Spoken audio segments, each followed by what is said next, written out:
السلام علیکم ورحمۃ اللہ وبرکاتہ۔ عام طور پہ ہم لوگ دیکھتے ہیں کہ غامدی صاحب کس طرح سے بات کرتے ہیں اور انجینئر صاحب کس طرح سے بات کرتے ہیں۔ ٹھیک ہے، غامدی صاحب کے موقف کا یا غامدی صاحب کے اسکول آف تھاٹ کا بھلے ہی جو ہے بہت سارے لوگ ان کو نہیں مانے یا عزت نہ کرے، لیکن غامدی صاحب کی انداز بیان کی جو ہے نا ہر کوئی تعریف کرتے ہیں کہ وہ بہت سافٹ سے بات کرتے ہیں، بہت اچھے طریقے سے بات کرتے ہیں اور کرنا بھی چاہیے۔ اسی کے اگینسٹ آپ دیکھیے گا انجینئر محمد علی مرزا صاحب ہے، دونوں میرے استاد ہیں، اور وہ ان کا جو یہ ہے سٹائل ہے وہ بہت ہی آپ دیکھیے گا جس کو کہتے ہیں ملیٹنٹ، اور بہت ہی اسٹریٹ فارورڈ، اور بہت ہی آپ سمجھیے بنا کوئی مطلب اس میں کوئی بات اپنا جیسا ہے وہ ان کے بات دل پہ رہتی ہے ویسی زبان پہ رہتی ہے۔ اور غامدی صاحب آپ دیکھیے بہت سوفسٹیکلی بات کرتے ہیں، بہت اچھا لہجہ ان کا رہتا ہے۔ لیکن میں آپ کو یہ بات بتانا چاہتا ہوں کہ آپ کو بھلے ہی جو ہے انٹلیکچوئل لیول غامدی صاحب کا ہو یا پھر جس طرح سے ریسرچ ہے غامدی صاحب کی ویسی ہو، لیکن مجھے ایسا لگتا ہے، میرا یہ اوپینین ہے، anyone can disagree with me, کہ سٹائل ہمیشہ انجینئر محمد علی مرزا جیسا ہونا چاہیے۔ وہ اس لیے کہ یار اتنا سوفسٹیکیشن تو قرآن بھی تقاضا نہیں کرتا ہے۔ قرآن بھی جب بات کرتا ہے تو ایک دم اسٹریٹ فارورڈ، اور بظاہر قرآن کی بہت ساری ایسے آیتیں ہیں جو کہ بظاہر بہت اوفینسو ہے۔ آپ کسی کو بھی جو ہے آپ اس کو یہ چیز بتاؤ گے، لا تقولوا ثلاثہ، کہ ڈونٹ کال ٹرینٹی، کسی کرسچن کو اگر بولو گے تو وہ اس کے لیے تو اوفینسو ہوگا، یا پھر آپ کافروں کو جہنم کی بشارت آپ سناؤ گے تو اس کے لیے تو کافی اوفینسو ہوگا۔ ٹھیک ہے، اس کے بعد آپ بولیے گا کہ نہیں وہ اللہ اس طرح کلام کر سکتا ہے، آپ کلام نہیں کر سکتے، تو پھر آپ صحابہ اکرام کو دیکھ لیجئے، ان کی زندگی آپ دیکھ لیجئے، تو ان میں وہ سوفسٹیکیشن تو پائی نہیں جاتی ہے جو غامدی صاحب میں پائی جاتی ہے۔ مطلب اگر آپ کمپیئر کیجئے گا تو اخلاق میں تو صحابہ کا کوئی مقابلہ نہیں ہے، لیکن آپ دیکھیے گا صحابہ بھی جو ہے بہت ہی را، بہت ہی اوتھینٹکلی، اور بہت ہی کبھی کبھار جو پیشن کے ساتھ بات کرتے۔ دیکھیے میں یہ کسی کو نہیں بول رہا ہوں کہ وہ جو ہے بدتمیزی کرنا چاہے، کسی کو پرسنل اٹیک کرنا سٹارٹ کرے، نہیں، لیکن کوئی بندہ اسرٹیو تو ہو سکتا ہے، روڈ بھلے ہی نہ ہو لیکن اسرٹیو تو ہو سکتا ہے۔ اور یہ جو ہے حسن زن، حد سے زیادہ حسن زن تو قرآن بھی نہیں بولتا ہے۔ اب میں آپ کو مثال دیتا ہوں، ایک حدیث میں آپ کو سناتا ہوں، رسول اللہ صلی اللہ علیہ وسلم کی حدیث ہے کہ کچھ لوگ آئے اور وہ جو ہے بات کہ جو زکوٰۃ کلیکٹ کر کے لائے، اور انہوں نے یہ کہا کہ یہ جو ہے اتنا زکوٰۃ ہے اور اتنا جو ہے لوگوں نے مجھے گفٹ کیا۔ ٹھیک ہے، یہ رسول اللہ صلی اللہ علیہ وسلم نے یہ کہا ہے، سوری یہ جو ہے صحابہ لے کے آئے، تو رسول اللہ صلی اللہ علیہ وسلم ان صحابہ کو یہ بات بولے، تم اپنی ماں کے گود میں بیٹھتے ہیں نا، تب میں دیکھتا ہی ہوں کہ کون جو ہے تمہیں گفٹ دیتا ہے۔ مطلب کہنے کا مطلب ہے کہ یہ گفٹ تم کو تمہارے عہدے کی وجہ سے ملتا ہے۔ اگر تم اپنی ماں کے گود میں بیٹھے رہتے ہیں نا، یا پھر اگر تم جو ہے گھر میں بیٹھے رہتے ہیں نا، تو یہ گفٹ کوئی تم کو دیتا نہیں، تو اس کو بھی جو ہے بیت المال میں ہی جو ہے یہ جمع کرو۔ تو اب بظاہر یہ تو بہت اسٹرکٹ جملہ ہے کہ تم اپنی ماں کے گود میں بھی بیٹھے رہتے ہیں نا، تب میں دیکھتا ہوں کون یہ چیز دیتا۔ پھر آپ عمر رضی اللہ تعالیٰ عنہ کو دیکھ لیجئے، ایون میں تو یہاں تک کہوں گا کہ ابو بکر رضی اللہ تعالیٰ عنہ کو آپ اگر دیکھیے گا تو وہاں پر تو انہوں نے لٹرلی ایک طرح سے وہ بول دیا تھا نا کہ جاؤ اپنی اس کا شرم گاہوں کو چاٹو، جاؤ اللہ کے شرم گاہوں کو، گو بائٹ دا کلٹ آف اللہ اور عزا، یہاں تک اتنی سخت بات کر دی تھی۔ تو اسرٹیو ہونا یا پھر پیشنیٹلی بات کرنا جو ہے یہ ضروری نہیں ہے کہ یہ ایک مطلب روڈنس کے دائرے میں آئے گی، ٹھیک ہے، یا اسٹریٹ فارورڈ بات کر دینا، یا کوئی آپ سے بدتمیزی کر رہا ہے، ٹھیک ہے، تو اس کو کوئی شٹ اپ کال کر دینا، یہ مجھے نہیں لگتا یہ کوئی ایسا قرآن اور سنت نے اس کی منائی ہے۔ انفیکٹ آپ صحابہ کو دیکھو گے تو وہ تو بات بات پہ بولتا ہے اللہ کرے تمہاری ماں تجھے گم پائے، یا may your mother does not find bereaved from you۔ یہ تو کتنا بڑا جملہ ہے، کتنا بڑا محاورہ ہے، یہ تو آپ آج کے ڈیٹ میں اگر آپ بولو گے تو یہ جو ہے مطلب کتنی بڑی مطلب آپ کو بدتمیزی شمار ہوگی. لیکن وہ جو ہے اس زمانے کا کلچر تھا تو وہ لوگ اس طرح سے بات کرتے تھے. تو حد سے زیادہ سافٹ ہونا مجھے نہیں لگتا یہ صحیح ہے، کیونکہ میں اس لیے بول رہا ہوں کہ یہ لوگ جو ہے آ کے جو ہے کچھ بھی بول کے چل جاتے ہیں. میں خود مانتا ہوں کہ ایک سٹینڈرڈ ہم لوگ کو مینٹین کرنا ہے، ان لوگ کی طرح نیچے نہیں گرنا ہے. لیکن بھائی اسٹریٹ فارورڈنس چیز بھی تو ہوتی ہے نا. کوئی بندہ آپ کی اچھائی کا فائدہ اٹھا رہا ہے تو اس کو اچھائی اٹھانے دینا بھی تو نہیں چاہیے نا. غامدی صاحب ایک واقعہ جو ہے ہمیشہ بتاتے ہیں کہ مولانا مودودی سے جب پوچھا گیا کہ اتنے سارے لوگ آپ کو اتنا کچھ بولتے ہیں تو آپ کو برا نہیں لگتا ہے؟ تو مولانا مودودی رحمۃ اللہ علیہ وہ یہ فرماتے ہیں کہ یہ جو آپ میری طبیعت دیکھ رہے ہیں نا، میرے جو ہیلتھ خراب ہو رہی ہے نا، یہ اسی کا نتیجہ ہے.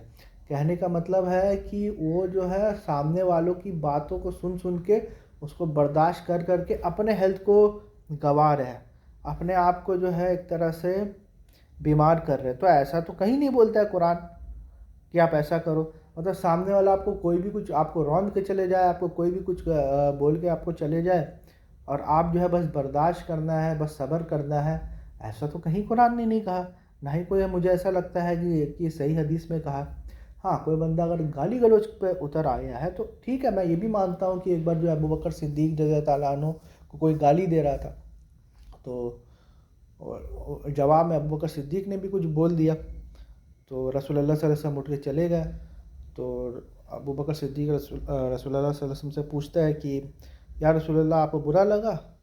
تو رسول اللہ صلی اللہ علیہ وسلم فرماتے ہیں کہ ابو بکر جب تک وہ تجھے گالی دے رہا تھا نا تب تک جو ہے فرشتے جو ہے یہ کر رہے تھے، جواب دے رہے تھے، ٹھیک ہے. لیکن جب آپ نے جو ہے گالی دیا نا تو بے شک شیطان آ کے بیٹھ گیا. میں شیطان کی صحبت میں بیٹھتا نہیں. اسی طرح ایون جو ہے ابو بکر رضی اللہ تعالیٰ عنہ جب خلیفہ تھے تو ایک شخص آتا ہے اور وہ ابو بکر کو کچھ بول دیتا ہے. تو ابو بکر کا کوئی اور ایک صحابی تھا، وہ یہ بولتا ہے کہ میں اس کی گردن مار دوں گا. تو ابو بکر صدیق نے جو ہے نا اپنا غصہ پی گیا. تو ابو بکر صدیق نے غصہ پی گیا. جب وہ بندہ چلا گیا تو ابو بکر صدیق نے اس کو بلایا. وہ بولتے کہ اگر میں اجازت دیتا تو اس کا گردن مار دیتا. بولے میں بالکل مار دیتا.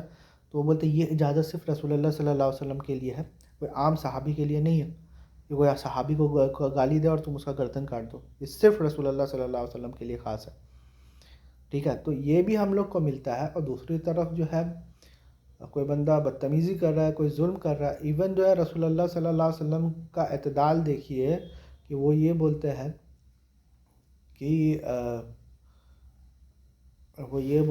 اگر کوئی جھگڑا کر رہا ہے نا، جھگڑا کر رہا ہے تو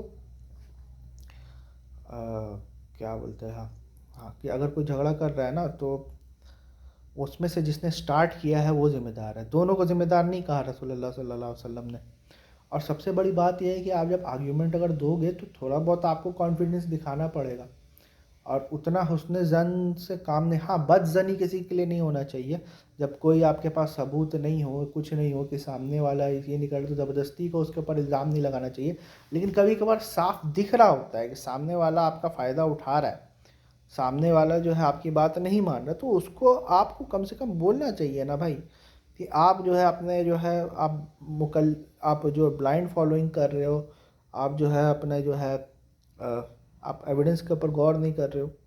تھوڑا بہت تو اس کو بھی چیلنج کرنا چاہیے نا. جب سامنے والوں کو آپ چیلنج نہیں کرو گے تو وہ تو کمفرٹ زون میں ہے بھائی. وہ جو آ کے بول کے چلا جا رہا ہے وہ خود اپنا دماغ لگانے کی کوشش نہیں کر رہا. تو جب تک آپ چیلنج نہیں کرو گے، میں کسی سے بدتمیزی کرنے نہیں بول رہا، میں بولا سامنے والوں کو چیلنج کرو. چیلنج اپنے ایگو کے لیے نہیں، تاکہ وہ اپنی عقل استعمال کرے نا. کبھی کبھار اس کو جو جب قرآن یہ بولتا ہے افلا تعقلون، تو قرآن آپ کو چیلنج کرتا ہے کہ کیا عقل استعمال نہیں ہے، کیا عقل نہیں ہے کیا؟ یہ جو ہے کامن سینس والی بات سمجھ میں نہیں آ رہی کیا؟ جب قرآن یہ چیز بولتا ہے افلا تعقلون تو وہ بہت ہی شدت کے ساتھ بولتا ہے. جب قرآن یہ بولتا ہے کہ یہ گونگے بہرے اور یہ جو ہے گونگے بہرے اور اندھے ہیں، تو یہ ورڈ وہ اور سوفسٹیکیشن سے چاہتا تو قرآن بیان کر لیتا ہے، لیکن اس کا جو امپیکٹ ہے وہ امپیکٹ نہیں پڑتا ہے ویسا. جب تک تو کبھی کبھار بولنا پڑتا ہے، کوئی سخت چیز بولنا پڑتا ہے. تب جا کے جو ہے بات کبھی کا سمجھ میں آتی ہے. اور یہ سخت لہجہ جو انجینئر محمد علی مرزا کا مجھے آج بھی یاد ہے کہ غامدی صاحب کا حسن الیاس صاحب تھے اور کوئی اور دیوبندی عالم تھا, میرے کو نام یاد نہیں آ رہا ہے, تو وہ جو ہے زبردستی کا غامدی صاحب کے اوپر جو اعتراض کر رہا ہے کہ ارے میں تو بتا دوں گا یہ غامدی کیوں چھوڑ کے گیا ہے, یہ وہ فلاں ٹھکانا, بدتمیزی کرنے لگا. میں سوچ رہا تھا کہ بھائی اگر علی بھائی یہاں پر بیٹھے رہتے نا تو اس کی اوقات نہیں ہوتی, یہ منہ بھی کھول لیتا. ٹھیک ہے, ایک نشست ہوئی ہے علی بھائی کی رمضان کے کچھ اس میں, صرف 15 منٹ کا ٹائم ان کو ملا, تو وہ 15 منٹ جو ہے ان کے 1 گھنٹے پہ بھاری پڑ گیا تھا. تو بھائی آپ کو جو ہے تھوڑا سا اپنا مطلب اتنا سافٹ بھی نہیں بننا, اتنا سافٹنس کا تقاضا نہ قرآن کرتا ہے, نہ صحابہ کرتے ہیں, نہ اہل بیت کرتے ہیں. آپ دیکھو رسول اللہ صلی اللہ علیہ وسلم کی وائف عائشہ علیہ السلام سلام اللہ علیہ, تو ان کو جب پتہ چلا کہ ابن عمر یہ فتویٰ دیتے ہیں, ابن عمر یا ابو ہریرہ مجھے یاد نہیں ہے, لیکن ابن عمر یہ فتویٰ دیتے ہیں کہ جب عورتیں نہائیں گی تو وہ اپنے جوڑوں کو کھول دیں. تو عائشہ سلام اللہ علیہ ہے, انہوں نے امہات المومنین نے جواب دیا کہ وہ عورتوں کو یہ کیوں نہیں بول دیتا کہ اپنے جو ہے سر کو ہی منڈوا دے. تو سوچو اتنا سخت, حالانکہ یہ سخت بھی نہیں ہے, یہ ایکچولی جو ہے ایک آپ سمجھ لیجیے بات کرنے کا طریقہ تاکہ سامنے والے کو سمجھ میں آ جائے, اور تھوڑا سا اس میں ہیومر بھی شامل ہے.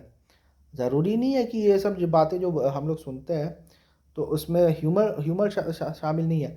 دوسرا اگزامپل میں دیتا ہوں عائشہ رضی اللہ عنہ کا, کہ شاید ابن عمر یا عمر رضی اللہ عنہ جو ہے وہ یہ رسول اللہ صلی اللہ علیہ وسلم پہ منسوب کرتے ہیں کہ اگر کوئی بندہ جو ہے نماز پڑھ رہا ہے تو اس کے آگے سے اگر گدھا, کتا اور عورت پاس ہو جائے تو اس کی نماز باطل ہو جاتی ہے. تو عائشہ رضی اللہ عنہ جو ہے جواب دیتی ہے کہ ابن عمر نے تو عورتوں کو کتے اور گدھوں کی مشابہت دے دی. ٹھیک ہے, جبکہ میں رسول اللہ صلی اللہ علیہ وسلم کے پاس جو ہے میں نماز جب رسول اللہ صلی اللہ علیہ وسلم نماز پڑھتے تھے تو میں سامنے جو ہوں ایسی لیٹے رہتی تھی, جب وہ سجدہ کرتے تھے تو میں اپنا پیر ہٹا دیتی تھی. تو یہ تو صحابہ کی زندگی میں بھی ہم لوگوں کو پتہ چل جاتا ہے, یہ چیز ہم لوگوں کو قرآن میں بھی یہ چیز پتہ چل جاتا ہے. تو سوفسٹیکیشن ایک لیول کا اچھا ہوتا ہے, لیکن جب آپ ماسز سے بات کرتے ہو, جب آپ کا پالا ان لوگوں سے پڑتا ہے جو کہ ان کا انٹلیکچوئل لیول اتنا نہیں ہے, تو آپ کو ان کے سطر پہ آ کے آپ کو جواب دینا پڑتا ہے. اس میں کوئی بدتمیزی یا روڈنس نہیں ہے. اب بدتمیزی اور روڈنس تب ہوگی جب آپ اپنی آواز کو اونچا کر لو گے, نیچرل آواز کو اونچا کر لو گے. مطلب کبھی کیا ہوتا ہے, میں نیچرلی بات کرتا ہوں تو ایسا لگتا ہے چلا رہا ہوں, میں چلا نہیں رہا ہوتا ہوں, میں نیچرلی بہت پیشن کے ساتھ بات کرنے لگتا ہوں, تو ایسا انٹیمیڈیٹنگ لگنے لگتا ہے. تو وہی میرا کہنے کا مطلب ہے کہ مطلب آواز اونچی نہیں ہونی چاہیے, اور دوسری بات یہ کہ پرسنل اٹیک نہیں ہونا چاہیے. جتنا بھی غصہ ہے یا جتنا بھی پیشن ہے سب آپ کو آرگیومنٹ پہ نکالنا ہے, اس بندے پہ ایڈ ہومینم نہیں ہونا چاہیے, بندے کی شخصیت کو یا بندے کے خلاف پروپیگنڈا یہ نہیں ہونا چاہیے. ہاں لیکن آرگیومنٹ کی ایسی کی تیسی پھیر دینی چاہیے, پوسٹ مارٹم کر دینا چاہیے, یہ میں مانتا ہوں.